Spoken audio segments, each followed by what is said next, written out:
गावात आला. तुमच्या हातातली आऊत काठी सुटली पाहिजे, तुमच्या हातातलं ऊस तोडणं कमी झालं पाहिजे, तुमच्यातली अंमली कमी झाली पाहिजे, तुमच्यातले कष्ट कमी झाले पाहिजे, तुमच्या हातात तुम्ही जीप आणता, रिक्षा आणता, तुम्ही टेम्पो आणता, तुम्ही ट्रक आणता, कोणी हाटन टाकतं, कोणी टपऱ्या चालवतं, कोणी उस तोडतं, कोणी डब्यावाले आहेत, कोणी माथाडी कामगार आहेत, कोणी हातगाड्या आणतात, कोणी कंपन्यात कर्मचारी आहेत, कोणी एसटीचे ड्रायव्हर आहेत, कोणी कंडक्टर आहेत, कोणी आरोग्य विभागात आहेत, कोणी पोलीस मध्ये आहेत, कोणी महसूल मध्ये आहेत, कोणी रेल्वेत आहेत. आपण कष्ट करून पोट भरवतो, पण तुमचा लेख जर नोकरीला लागला तर तुमचं कष्ट कमी होणार आहे. त्यामुळे लेख मोठे करायचे आपल्याला स्वतःला लढायचं. एक काम सांगतो तेवढा करा. उद्यापासून मुंबईची तयारी करा. सगळ्या गावातल्या नेत्याला, तालुक्यातल्या, शहरातल्या, जिल्ह्यातल्या नेत्याला सांगा मुंबईला चल. देव तुमच्या पाय पडतो. आता तुम्ही सगळ्या मराठ्यांच्या पाय पडा आणि सगळ्यांना सांगा मुंबईला चल. गुलाल मराठ्यांच्या लेकराच्या अंगावरती मराठा आरक्षण घेऊन टाकायचा. हे सांगितल्याच्या नंतर जे मुंबईला येणार आहेत आणि जे गावात राहणार आहेत आपलेच माता मावल्या 50% तरी गावात राहतात, 50% वाटा लावायला महाराष्ट्रात येताना समाला संदेश आलेला. तर जे मागायला आलेत म्हातारे माणसं आणि माता मावल्या त्यांनी एक काम करायचंय. ही गोष्ट तुम्ही मला मुंबई माघारी उत्तर विसरायची नाही, कारण तुमच्या लेकासाठी, तुमच्या लेकीसाठी, तुमच्या लेकरा बाळासाठी जगतोय मी सांगितलेली गोष्ट लक्षात ठेवा. आम्हाला मुंबई माघारी येईपर्यंत गावात, तालुक्यात, शहरात आणि जिल्ह्यात आमचे पोरं मुंबईला नेत्याला चल म्हणल्याच्या नंतर सुद्धा कोण गावात राहिलाय आम्हाला मुंबई माघारी आल्यावर आठवणीने सांगा.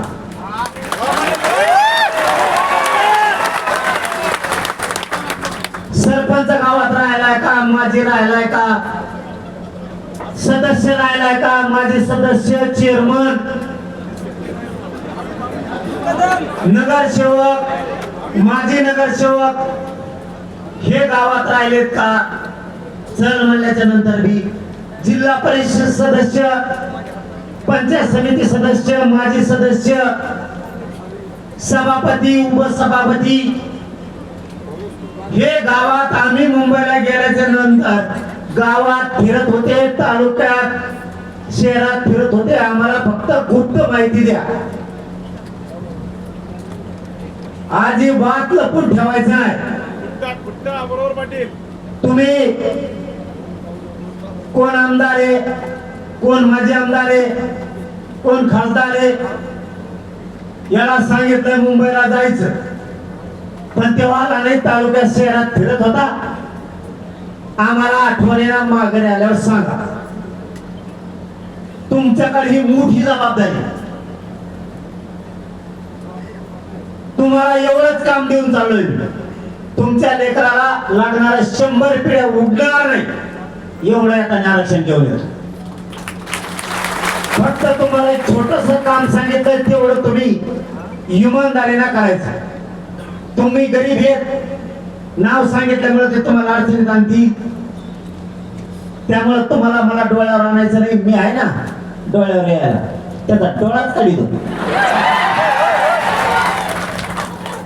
तुम्ही फक्त हळू उतरा किंवा सांगायचं आमच्या गावातला अमुक अमुक भावी किंवा आजी इदत होता, त्याचा मेवना मेवणी कुणी उभा राहिले का आम्ही पाणी. सगळ्यांचं नाव सांगायचं. जिल्हा परिषद अध्यक्ष, जिल्हा परिषदचे सभापती, हे जेवढी रँक आहे सगळी, यांना सगळ्यांना हातपाय पडून सांगा गोरगरिबांच्या लेकराला आरक्षण पाहिजे. अंतिम लढाई शेवट शब्द वापरलाय पाटला. मुंबईला जायचंय तुम्ही त्यांच्या संग, फक्त वाटा लावायला. एवढं तळतळीना कळकळीना सांगून जर तो नाही आला, जो आपला नाही, जो आपला नाही, जो आपल्या आंदोलनात नाही, तो आपला नाही. ती पैदास वाड्यावाड्याने हेमंत तिकडे दादा फादा मी बघतो, तुम्ही टेन्शन घेऊ नका. तुम्हाला दादा दिसते ते, तुम्हाला ते ताकद दिसते एवढी मोठी त्याची. काही कामाचं नाही, 43 रोग आहेत त्याला. काही कामाचं 40 गोळ्या खाते, सांगा सुद्धा होत नाही त्याला सकाळी. घेऊ नका, काय भेद संबंध नाही. आपल्या लेकरं आपल्याला मोठ्या करावं लागते. काय भेद संबंध कोणाला? दादा फादा काही नाही, दादा फादा सगळे मध्ये गेलेत बरेच.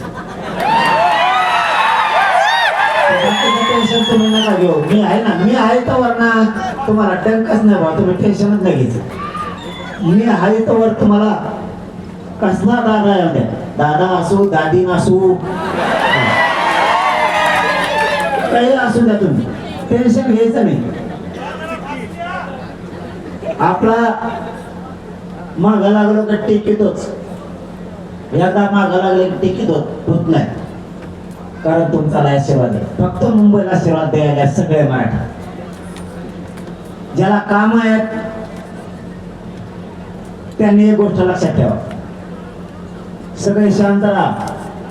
मला माहिती इकडे उभा राहा जागा नाही, पण काय करणार ऐका. मी मजबुरी सांगितली. आपण ग्राउंडवर ठेवणार होतो आपली 2 करोड मराठींची जिथं बैठक झाली, सभा झाली, तिथं आपल्याला घ्यायची होती. पण गावकऱ्यांचं म्हणणं होतं तुम्ही शेवट शब्द वापरला, ही शेवटची बैठक